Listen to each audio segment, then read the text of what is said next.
عبد الله جاسم، نعم، خروج عمان من يتحمله؟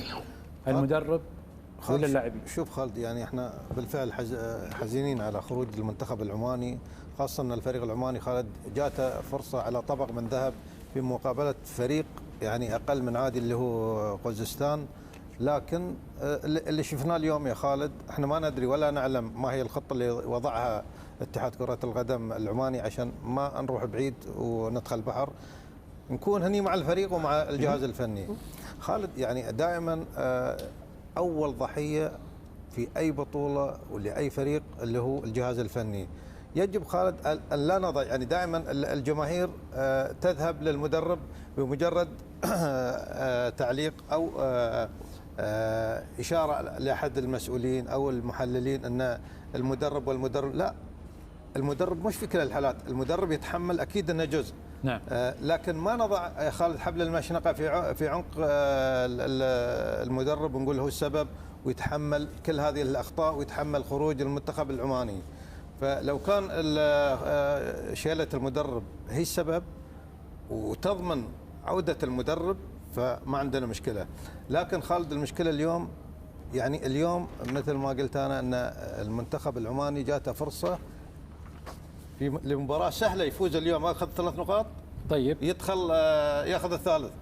لكن ولنفترض ان نقول المدرب سيء، انا كلاعب منتخب، لاعب بخبره، مباراه انا اقول سهله، ما شفنا الروح يا خالد، ما شفنا الروح القتاليه، ما شفنا الاصرار على الفوز.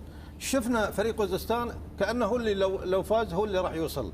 فالفريق العماني للاسف يا خالد اليوم ما شفنا عنده الرغبه في الفوز، فريق متكاسل لغايه اخر دقائق، وهو يعني الفوز والخساره او التعادل سيان عنده بالمره. فلذلك انا لا اضع اللوم بالكامل على الجهاز الفني، واعتقد ان الخروج مشترك بين الثلاث، الجهاز الفني واللاعبين واتحاد كره القدم. بس انا نشأت كانت هناك اصوات، موضوع شائك صراحه، بس باختصار حاول. تفضل.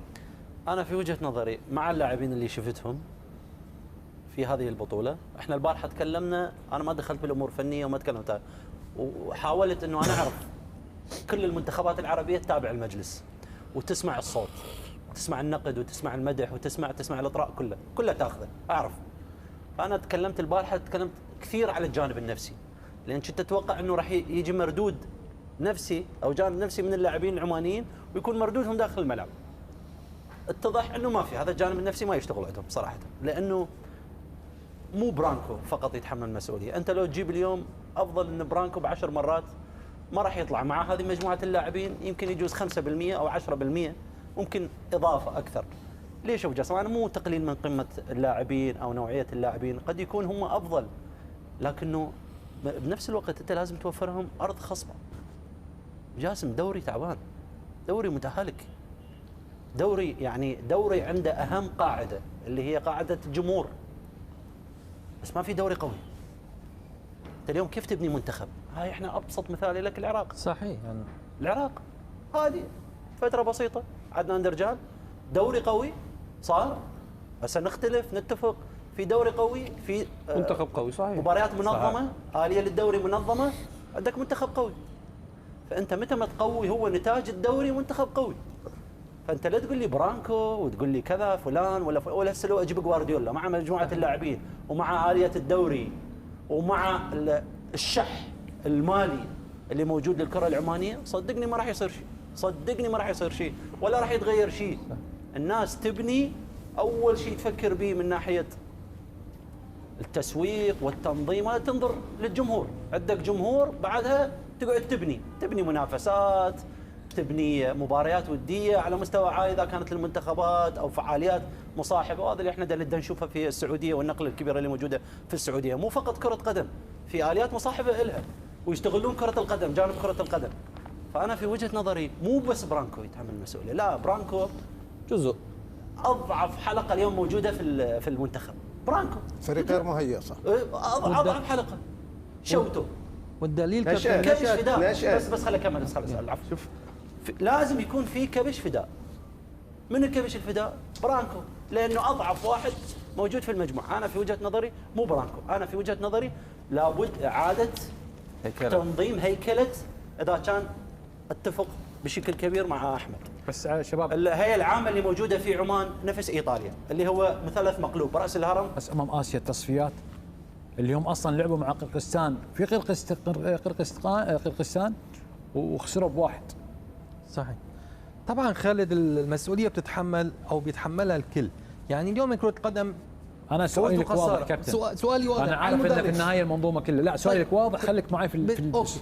اللاعبين. بالنسبه للمدرب لا انا سالتك سؤال. لا انا قلت لك عن اللاعبين فقط. لا ابو جاسم مش كويسين. اللاعبين هن انا بدي اكون واضح.